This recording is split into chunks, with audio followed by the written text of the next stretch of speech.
The iPhone 14 Pro Max. Yes, this came out in 2022. But now, in 2026, should you buy it? Well, that's a very interesting question. Let's get started. So, the iPhone 14 Pro Max is a phone that it's so hard to actually review. Because in one way or another, it's controversial. This was the first time that Apple put a 40 megapixel main sensor on an iPhone. And it was also the first time that Apple actually used the dynamic island. But with all of these things that actually changed the iPhone, it was still very similar to the iPhone 13 Pro Max. And now, 4 years later, you do really notice it. You do notice the upgrades, but you do notice the similarities. So, should you buy an iPhone 14 Pro Max or go for the perfect sweet spot iPhone 13 Pro Max in 2026? Well, first of all, the design. The iPhone 14 Pro Max looks way better than the iPhone 13 Pro Max in my opinion. This matte black color, so good. I think it's one of my favorite, nor my favorite black iPhone ever. It's so well finished. And the stainless steel sides, the overall package, it was so good. Be reminded that after the iPhone 14 Pro Max, Apple replaced the stainless steel sides with the titanium sides on the iPhone 15 Pro Max. So this was actually the last time that we saw this very premium black color on the iPhone. I missed it because the 15 Pro Max and the 15 Pro that had the black was now on a matte finish on the sides. So this was the last time that we saw flashy sides, glossy sides with matte black.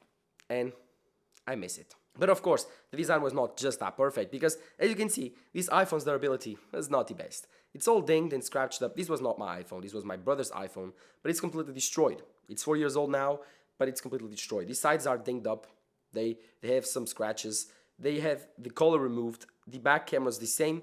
So the durability on these iPhones, although the actual material is very durable, stainless steel is actually super durable, the color paint, the way that it was finished, well, it wasn't that durable, but that's the story of glossy iPhones that are black. The iPhone 7 Plus also had that issue. But on top of all of that, its design was still the same as the iPhone 13 Pro Max. And that's probably the main reason why most people complained about this iPhone being so similar. It feels the same in the hand.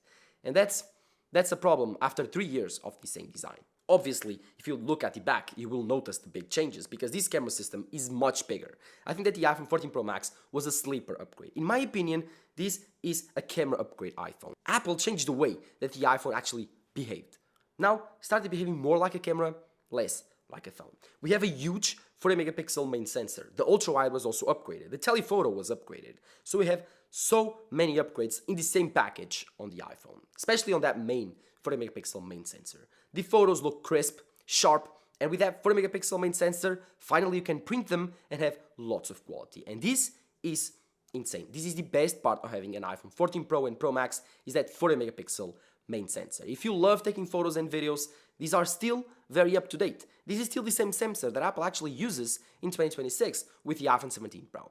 So if you love taking photos and videos, this is still a massive iPhone, a massive camera system. And for like $400, $500, you can grab one of these and it's the perfect burner camera if you want one. Of course, if you are looking for a base iPhone, an iPhone that you don't want to spend that much money on, this is not a cheap iPhone by any means, but if you want to grab an iPhone that is still very up to date with a good camera system for social media, especially if you love photos, this is the iPhone for you. If you love video, then this still takes good video, but the iPhone 15 Pro Max is worth the jump. It's worth extra $150. You get USB-C for transferring your footage, you get titanium frames that actually cool itself better.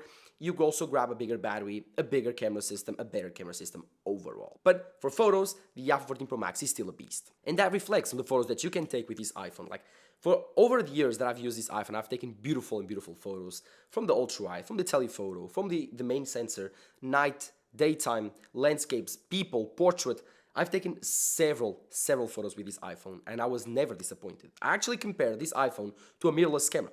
I went to Vegas and I took several photos from one and another, and I made a huge video about it. In terms of photos, you still can't beat the iPhone 14 Pro Max, especially for its value. This was also the first time that you could zoom in and punch in on that 40 megapixel main sensor and grab a 2x shot out of your main sensor. So you had 0.5x, 1x, 3x.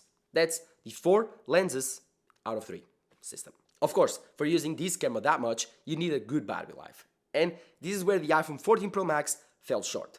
The iPhone 14 Pro Max was an amazing battery iPhone. It surprised everyone. But then when Apple launched the iPhone 14 Pro Max, made it a bit thinner with a bit smaller batteries. What happened? Well, worse battery life. That was predictable.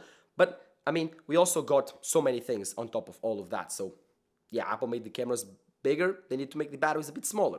It was a compromise. But at the end of the day, nowadays, if you don't grab a really good battery health iPhone from a 14 Pro Max, like refurbished or not, then you will notice. It will notice that it won't last you the whole day. But if you have a good battery health iPhone, like 90% upwards, this is still a beast. And if yours is starting to slow down, if you have an iPhone 14 Pro Max since the beginning, and you love your phone, you love your camera system, you love your display, but it's getting slow, it's just a tiny bit slow, or it's getting a bit buggier, then replace the battery, guys. That might help you out, make your iPhone feel brand new. Trust me, guys, it works, it's cheap, and brings your old iPhone back to life. As for the display, well, this was another jump over the iPhone 13 Pro Max. We finally got Dynamic Island, and Dynamic Island was a big thing because it introduced a new way of using the iPhone. Still, nowadays, I love my Dynamic Island. It's totally worth it in my opinion. It creates something different out of something that actually bothers me a lot, the notch. So, Dynamic Island uses this intelligent way for showing widgets, for showing information, interactive widgets, interactive information on top of your display. Timers, music, it's a new way with interacting with iOS. And when Apple launched it in 2022, lots of people were saying, oh, that's dumb, oh, that's just showing off and just trying to hide the notch, that's a stupid feature. What happened? 4 years later, everyone uses it on their iPhone. It's a staple feature. Every Android manufacturer has copied Apple. Everyone loves and wants to have a Dynamic Island. There's even rumors for the iPhone 18 where Apple will remove the Face ID sensors from the top, so we'll only have a single punch hole camera and the Face ID system will be under the display. But still, they will keep using Dynamic Island because it's still an awesome feature, integral to the iOS experience. And on top of having a Dynamic Island, you also got smaller bezels and brighter display. So the display upgrade was real, on top of the camera upgrade and on top of these new colors. So I think that if you really look into it, the iPhone 14 Pro Max was a bigger upgrade than you think. But the biggest downside of this iPhone definitely is the Lightning port. This is the last iPhone that got the Lightning port. And it's so sad, man. It's so sad because the Lightning port was terrible. I mean, after 3 years of using USB-C, I can now see why people love USB-C. It's so much easier. You can charge your iPhone with your iPad's charger, your MacBook's charger, your camera's charger, your fridge charger, whatever. Everyone uses USB-C. And it's so cool. It's so universal and it's so useful. While these Lightning iPhones, they were the only ones that use Lightning. Of course, you could have iPhone accessories that use Lightning, but you have to carry around always two cables. Apple caved in, they gave us USB-C, and now we are left with the iPhone 14 Pro Max with Lightning. This is an obsolete port, and in a few years, it will be completely gone. So, is it worth it to grab an iPhone with a Lightning port? Well, only you can answer, because you are the only person that can say, can I grab an iPhone with Lightning? Can I use it for the next 3 years? Well, tough question in my opinion. And yes, if you grab an iPhone 14 Pro Max, this will easily last you 3 years or more. This is in its 4th year of existence, so I suspect we have 4 years more. Currently, the last iPhone to grab iOS 26, I'm sorry all of you guys, is the iPhone 11 Pro and Pro Max and the iPhone 11, while the iPhone 12 Pro Max, like I said in my last video, is not the last iPhone to grab iOS 26. So I expect that phone to get another year of upgrades, the 13 Pro Max to get 2 more years of upgrades, and the iPhone 14 Pro Max to get 4 more years of upgrades, 3 more years of upgrades, depending how much time Apple wants to support these older iPhones that don't have Apple Intelligence, because this does not have Apple Intelligence, another downside. But because Apple Intelligence nowadays is so limited and it's so not that great, you can use Notebook LM, you can use ChatGPT here, so I wouldn't see this as an issue, but in the future, it might be. Of course, with all of this in mind, is the iPhone 14 Pro Max still worth it in 2026?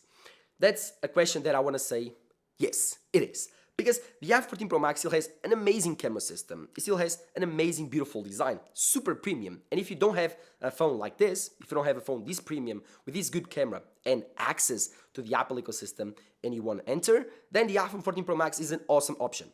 Be in mind that you can grab cheaper options that might do 85-90% the same thing. But if you really love the cameras, this is the cheapest, best camera iPhone you can grab that I still recommend in 2026. Of course, if you want a cheaper iPhone that still has 120Hz, grab the 13 Pro Max. In my opinion, the best cheap iPhone you can grab. And then if you want even cheaper and you just want a complete iOS experience and the iPhone design experience also, grab the 12 Pro Max. But the 14 Pro Max elevates those experiences, giving you an incredible camera system for only $500. If you want one, grab one. They are still amazing in 2026. and they are still amazing phones. If you have an iPhone 14 Pro Max, let me know in the comments below what you think. How's your experience been? Let me know all of that in the comments down below. And while you're there, drop a like down below and subscribe to the channel, guys. Thank you so much for supporting my channel in the last couple of years. See you next time. Bye-bye.